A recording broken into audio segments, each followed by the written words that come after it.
pas polisi menembak. Nah kasih begini kan tembak tembak kalian. Oh, sempat ancam atau bagaimana? Anda ada ancaman, langsung tembak. Di antara 3 korban, yang 1 sudah meninggal dunia. Kalau lihat dari bekas lukanya di dahi.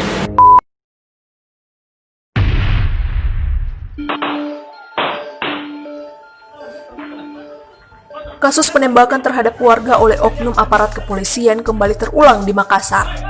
Kali ini peristiwa itu terjadi di Jalan Barukang, Kecamatan Ujung Tanah, Minggu dini hari 30 Agustus 2020.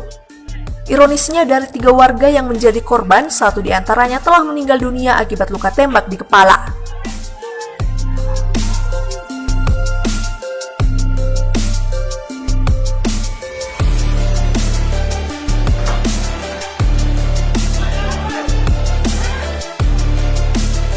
Dan beginilah detik-detik terjadinya peristiwa penembakan tersebut. Dalam rekaman CCTV, sekelompok orang terlihat saling serang dan beberapa kali terdengar suara tembakan. Terlihat juga dalam rekaman salah satu warga sempat tersungkur dan dibopong oleh warga lainnya.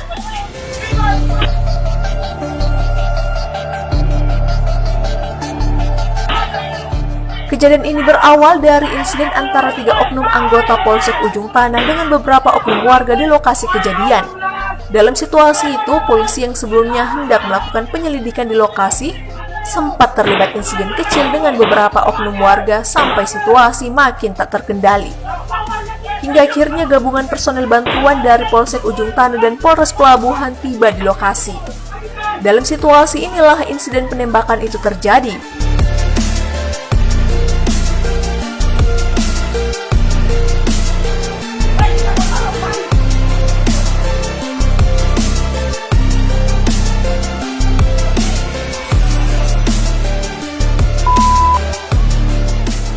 Menurut warga, polisi sempat menembak secara serampangan. Hingga akhirnya 3 orang dari warga tertembak di lokasi. Diketahui 3 korban tersebut adalah Iqbal, 22 tahun, dan Amar Ma'ruf, 18 tahun. Kedua warga ini mendapat luka tembak pada bagian kaki. Sementara 1 korban lainnya, Anjas, 23 tahun, mendapat luka tembak pada bagian kepala. Dengar itu yang pas polisi menembak, makanya saya keluar. Tiba-tiba saya keluar, saya lihat itu polisi. Tapi saya cuek saja, enggak. Saya urus itu, saya urus. Baru Setelah itu banyak warga ngumpul itu. Tiba-tiba warga sama polisi itu baku serang. Akhirnya saya yang mendapatkan juga ini. Pulang dari rumah tuh keluar, belum sampai di ujung lorong ada yang sudah berteriak paluka, baru saya ikut mengejar. Sampai di lorong udah cukup 3 menit. Saya keluar dia jalan raya, kuliah ini situasinya, padahal itu yang pelaku yang tembak kak ada di ujungnya Barukang 1. Terpaksa nak kasih begini kan tembak tembak kalian. Oh, sempat ancam atau bagaimana? Tidak ada ancaman, langsung tembak. Kaki di? Iya. Dan dengan ada ancaman saya pajak mundur. Di Barukang 2 kak, ujung Barukang 2 jalan raya. Baru itu yang baju putih polisi ada di penjual ujung Barukang 1. Itu pistolnya, senjatanya senjata apa? Panjang. Laras panjang. Oh iya. Saya pakai kasih begini, ndak siapa kak lari itu karena tekalan makai kan. Kalau yang itu yang di kepalanya tadi tahu. Beda TKP. Beda TKP. Iya. Dia di mana dia? Dia di dalam Barukang 2. Barukang 2. Saya di luar ujungnya jalan raya.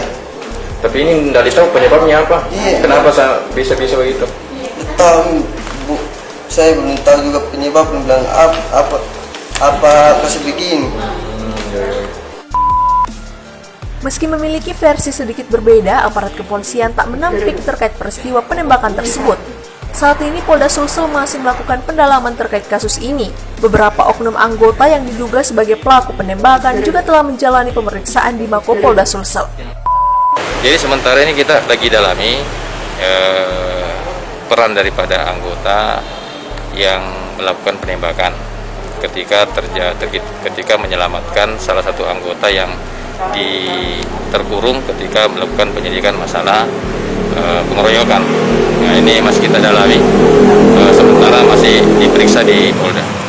Jadi ketika anggota masuk melakukan penyidikan, terus mau mencari identitas korban dan alamat identitas daripada pelaku dan alamatnya, tiba-tiba bertemu dengan sekelompok pemuda, kemudian menanyakan dari mana, kata anggota, saya anggota sini, terus diminta tunjukkan KTA-nya.